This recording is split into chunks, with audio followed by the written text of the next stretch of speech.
We often look at wealthy people and assume that they have everything they want in life: money, expensive clothes, so many cars.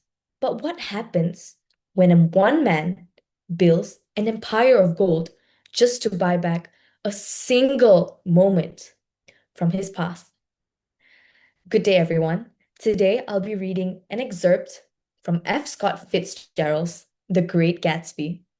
This piece is unique to me because of its timeless critique of the American dream. Beneath the glitter, jazz, and music of the 1920s lies a profound, heartbreaking truth about loneliness and societal judgment.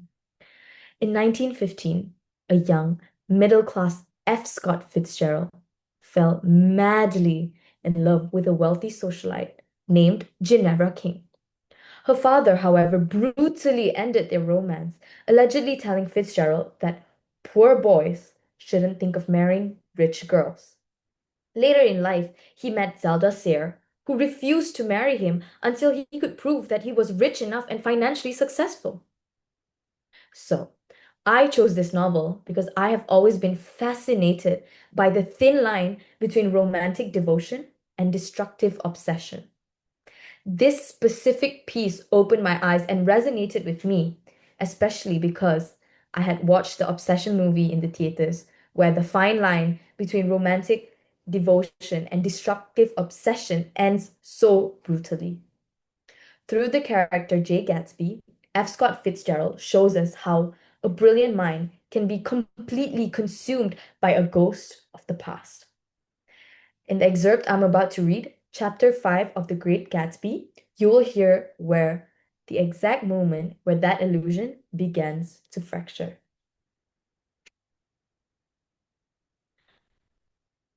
Who's this? That. That's Mr. Dan Cody, old sport. The name sounded faintly familiar. Ah, he's dead now. Used to be my best friend years ago.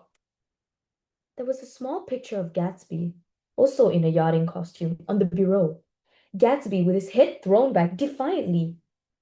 Taken apparently when he was about 18. I adore it, claimed Daisy. The pompadour! You never told me you had a pompadour or a yacht! Look at this, said Gatsby quickly. Here's a lot of clippings about you. They stood side by side examining it. I was going to ask to see the rubies when the phone rang and Gatsby took up the receiver.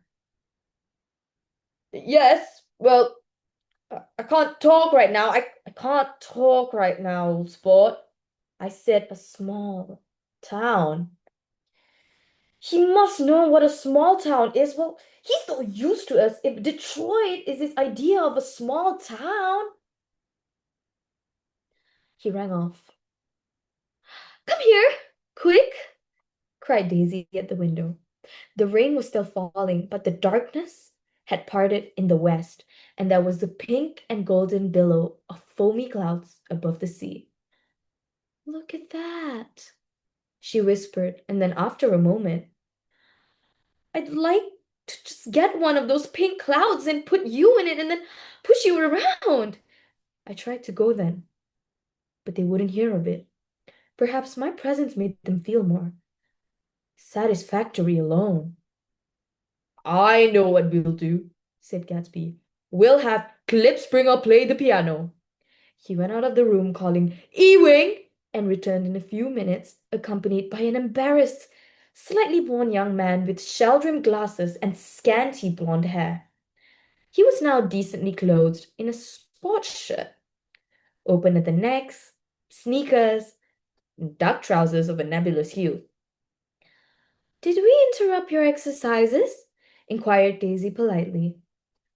I was asleep, cried Mr. Klipspringer in a spasm of embarrassment. That is, I'd been asleep and then I got up. Klipspringer plays the piano, said Gatsby, cutting him off. Don't you, Ewing, old sport? I don't play. I hardly play at all. I'm all out of practice. We'll go downstairs, interrupted Gatsby. He flipped a switch. The gray windows disappeared as the house glowed full of light. In the music room, Gatsby turned on one solitary lamp beside the piano. He lit Daisy's cigarette from a trembling match and sat down with her on a couch far across the room where there was no light save what the gleaming floor bounced in from the hall.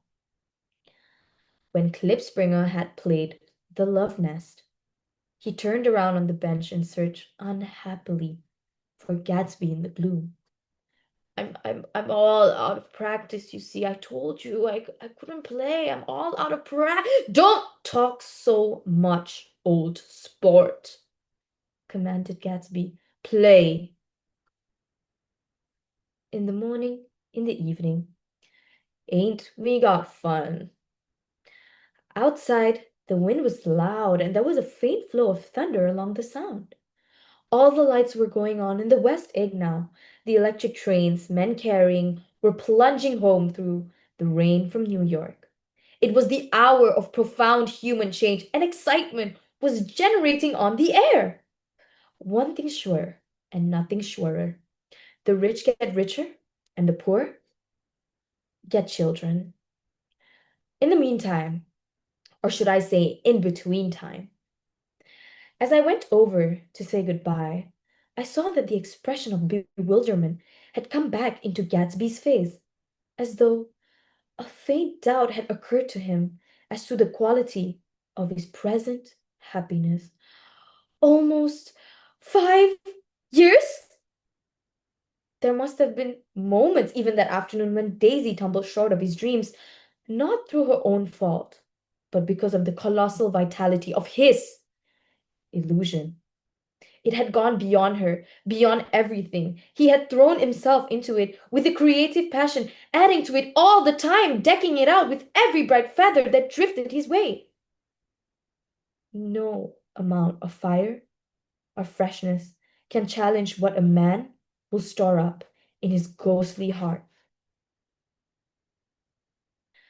As I watched him, he adjusted himself a little visibly.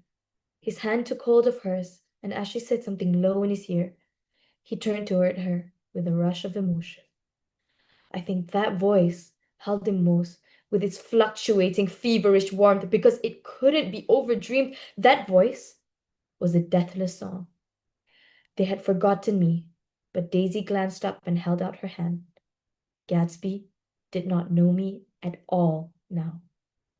I looked once at them, and once more they didn't look back at me, remotely possessed by their intense life.